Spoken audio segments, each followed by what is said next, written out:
오늘은 잠언 21장 11절 말씀부터 시작되겠습니다. 11절 말씀을 보면 거만한 자가 벌을 받으면 어리석은 자도 지혜를 얻겠고 지혜로운 자가 교훈을 받으면 지식이 더하리라. 원문을 보면 이렇습니다. 비웃는 자를 혼내주면 순진한 자가 지혜롭게 행동하게 되고 지혜로운 자에게 통찰력을 가지게 해주면 그는 지식을 얻게 되느니라. 자, 누군가를 가르치고 교훈할 때 특별히 이 말씀은 선생님들이 받으면 좋겠죠. 선생님들에게는 이 아이들을 가르칠 때 징벌할 수 있는 징벌권이 있어요. 근데 누구를 혼내켜 주느냐? 비웃는 자를 혼내켜 주래요. 이 비웃는 자라는 것은 뭐냐면 매사에 긍정적이지 못하고 이렇게 삐뚤어지게 이렇게 행동하는 자들이 있지 않습니까? 그냥 쉽게 볼 수 있는 일인데도 쉽게 안 봐요. 그리고 그냥 넘어갈 수 있는 일인데도 그걸 넘어가지 않고 꼭 꼬투리를 잡고 누구 핑계를 잡고 이제 이런 사람들이 있어요. 이런 자들을 혼내켜 주라. 그러면 누가 지혜롭게 행동하느냐? 그 혼내킴을 당한 자가 지혜롭게 행동하는 게 아니라 순진한 자가 지혜롭게 행동하게 된대요. 그러니까 이 옆에서 이 혼나는 모습을 보는 정말 순수한 사람들, 아직은 뭐가 이렇게 질서가 잡혀져 있지 않지만 이 개방된 마음을 가지고 있는 이 순진무구한 이런 사람, 이 순수한 사람들이 있잖아요. 이 사람들이 그걸 보면서 지혜롭게 행동하게 된대요. 그래서 어떤 그 체벌은 이런 의미가 있어요. 이 체벌의 효과라고 할 수 있죠. 자, 그 다음 보면 지혜로운 자에게 통찰력을 가지게 해주면, 이 통찰력이라는 말은 뭔가 이렇게 깨닫게 해주는 거 있지 않습니까? 뭔가 어떤 그 사건이 있으면 누구나 그 사건을 보면서 그 사건의 진상을 파악하지를 못해요. 누군가가 그 사건에 대해서 설명을 해줘야 돼요. 우리가 이렇게 텔레비 같은 데 보면 어떤 사건이 일어나잖아요. 그러면 뉴스 시간에 이런 사건이 일어났습니다 하고 우리에게 보도를 해줘요. 근데 그 사건을 보면서 그 사건의 앞뒤 전후 내막을 보통 사람들은 파악을 못해요. 그러면 꼭 중요한 사건은 누가 낍니까? 전문가들이 혹은 객원 해설위원들이 나와서 그 사건의 정황을 풀어줘요. 이건 이렇게 해서 벌어진 사건이고 이 사건은 이 앞부분은 이렇고 뒷부분은 이렇고 이렇게 전개될 거고 이 사건은 우리가 이렇게 파악을 해야 되고 이렇게 받아들여야 되고 이렇게 대처해야 된다 하고 그것에 전문적인 어떤 그 소견을 가진 사람이 이야기를 해줘요. 그러면 그때 가서 아하 그렇구나 하고 깨닫게 되는 거예요. 아하 그렇구나, 이것이 통찰력입니다. 교회에서도 마찬가지예요. 어떤 일이 벌어졌어요. 자, 예를 들어 봅시다. 어떤 성도가 신앙생활을 하는데 좀 좋지 않은 어떤 모습을 이렇게 사람들한테 보여줘요. 그러니까 사람들이 그것 때문에 화가 나고 그것 때문에 저 사람처럼 믿으려면 내가 신앙생활 안 하는 게 좋겠다 하는 그런 마음을 가지는 사람도 있고 그래요. 그럴 때 누군가가 아주 통찰력 있는 말을 해줘요. 그건 그런 게 아닙니다. 신앙에는 이런 단계가 있는 겁니다. 아직 그가 성숙하지 않았기 때문입니다. 아니면 그 사람이 요즘 그런 어려운 일이 있었습니다. 그것 때문에 도무지 감당할 길이 없어서 저렇게 그 사람이 감정을 표출하는 겁니다. 우리는 그 사람을 미워하거나 싫어하거나 등 돌릴 게 아니라 더욱더 그를 위해서 기도해 줘야 되고 참아줘야 됩니다. 이렇게 누가 설명을 해주면 그렇구나 하고 통찰력을 가지게 되는 거예요. 그러면 미련한 사람은 아무리 통찰력을 가지고 해도 소용이 없어요. 그러나 지혜로운 사람은 그런 설명을 듣고 통찰력을 가지게 되면 어떤 일이 벌어져요? 지식을 얻게 되는 거예요. 자, 이렇게 인간에 대해서 성경이 잘 말해주고 있는 겁니다. 여러분도 이런 말씀을 잘 기억해 놓으셨다가 그대로 행동하실 수 있기를 바랍니다.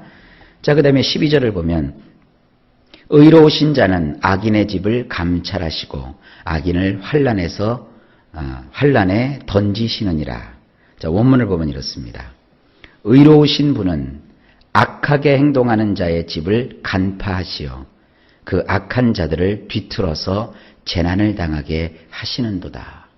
이런 말씀을 보면 의로우신 하나님이 얼마나 두렵고 무서운 존재인가 하는 것을 알 수 있어요. 하나님은요, 악하게 행동하는 자의 그 집을 간파하신대요. 이 간파한다는 건 꿰뚫어 보신다는 거예요. 그 집안 내력을 다 알고 계시고 그 사람을 소상하게 주님께서 다 파악하고 계신대요. 그리고 나서 그렇게 악한 일을 행하는 악한 자들을 하나님이 뒤틀어 버리신대요. 그의 인생을 뒤틀어 버리셔가지고 재난을 당하게 하신대요. 이 재난이라고 하는 것은 재앙, 또 재난, 재화, 우리 성경에는 환난 이렇게 번역을 했죠. 그 히브리 말로는 라라고 하는 거예요. 굉장히 안 좋은 얘기예요. 그래서 이 악한 사람들을 주님은 그 인생을 뒤틀어 버리시고 그리고 엄청난 참화를 그들이 겪도록 하나님이 하시는 거예요. 그러니까 우리가 하나님 앞에서 신실하게 사는 것이 중요합니다. 악한 사람은 반드시 하나님께서 그 보응을 받게 하시는 거예요. 13절 말씀입니다. 귀를 막고 가난한 자가 부르짖는 소리를 듣지 아니하면 자기가 부르짖을 때에도 들을 자가 없으리라. 원문은 이렇습니다. 가난한 자의 부르짖음에 귀를 닫으면 그가 소리치게 될 때 아무도 대답하지 않느니라. 그래서 이 가난한 자는요, 어느 정도 가난하냐? 남에게 뭘 빌려서도 갚을 능력이 없을 정도로 가난한 거예요. 또 누군가가 그에게 도움을 베풀었어도 그 도움에 대해서 고맙습니다라고 이렇게 말 한마디도 할 수 없을 정도로 아주 군박한 처지에 있는 자를 가난한 자라고 하는 거예요. 이건 뭐 단순히 돈 쓸 일이 있는데 그 쓸 돈이 없어서 아유 나는 가난합니다. 이런 가난한 거하고는 차원이 다른 거예요. 그러니까 정말로 아무것도 가진 것이 없는 거지처럼 살 수밖에 없는 그런 상황에 있는 그런 가난한 자를 말해요. 근데 그런 가난한 자가 너무 배고파갖고 배고프다고 팍 부르짖을 때 귀를 닫아버리면 정작 나도 힘들고 어려워서 누군가에게 도와달라고 소리치게 될 때 아무도 대답하는 사람이 없다는 거예요. 그러니까 자비를 베풀라는 거죠. 자, 예를 하나 들어봅시다. 북녘 우리 동포들이 지금 가난에 쪄들어서 살려달라고 도와달라고 온 사방팔방에다가 손을 내밀고 있죠. 그런데 그 북녘의 그 집권자들은 자기들 호의호식하잖아요. 그 전 세계에서 구호품이 막 조달될 때 정작 그 북한의 김정일은요, 이태리인가 어디서 호화 유람선 몇백억 불 정도 되는 호화 유람선을 주문을 했대요. 그러니 참 그 나라가 되겠습니까? 그렇다고 해서 우리가 그들을 돕는 일을 그쳐버리면 그건 안 되는 거예요. 그러니까 어떤 그 공식 라인이 아니더라도 비공식 라인을 통해서라도 그들을 돕는 일을 멈춰서는 안 돼요. 그게 이 성경이 말하고 있는 겁니다. 그러니까 사람이 잔인하고 악해도 김정일만큼 잔인하고 악하면 안 돼요. 그러나 우리가 생활 속에서 아무리 그 사람이 못됐어도 굶겨 죽여서는 안 되는 거예요. 그래서 죄인을 감옥에 가두어 두고도 그 밉상인 죄인에게 먹을 것을 주는 거예요. 그러니까 이뻐서 주는 게 아니라 또 불쌍해서 주는 게 아니라 그것이 사람의 도리이기 때문에 그냥 죽이지 않는 거예요. 여러분 인생 속에서도 마찬가지입니다. 아무리 못되고 아무리 추악한 사람이라도 굶겨 죽여서는 안 돼요. 우리가 이렇게 가난한 사람의 부르짖음에 귀를 닫고 살면 안 됩니다. 우리가 일상에서도 마찬가지입니다. 아무리 미운 원수라고 해도 여러분들이 원수 갚으려고 자꾸 하시면 안 돼요. 원수를 막 쫄쫄 굶겨서 죽이고 말려서 죽이는 걸 여러분 기뻐하시면 안 됩니다. 오히려 원수를 위해서 기도해주고 또 하나님의 자비를 구하는 것이 도리인 것을 깨달으십시오. 그러면 여러분들이 일상생활에 도움이 필요할 때 어디선지 하나님께서 도움을 주십니다. 저는 목회하면서 그런 걸 많이 경험을 했어요. 내가 어떤 사람한테 선을 베풀었어요. 그러면 인간이기 때문에 그 사람이 나한테 잘해줄 것을 기대해요. 근데 하나님은 여지없이 내가 선을 베풀어준 그 사람에게서 어떤 좋은 것을 받게 하지 아니하시고 전혀 뜻하지 않은 어떤 사람에게서 도움을 받게 하시더라고요. 그러니까 여러분, 어떤 사람에게 좋은 일을 했을 때 그 사람에게서 여러분이 서운하고 또 그 사람에게서 좋지 않은 말을 들었을 때 속상해하지 마세요. 그것이 선한 일이라면 그 어떤 다른 손길을 통해서라도 반드시 하나님께서는 여러분들의 그와 같은 선행에 대해서 보응하여 주시는 거예요. 그러니까 세상을 살 때 너그러운 마음을 가지고 살아가실 수 있기를 바랍니다.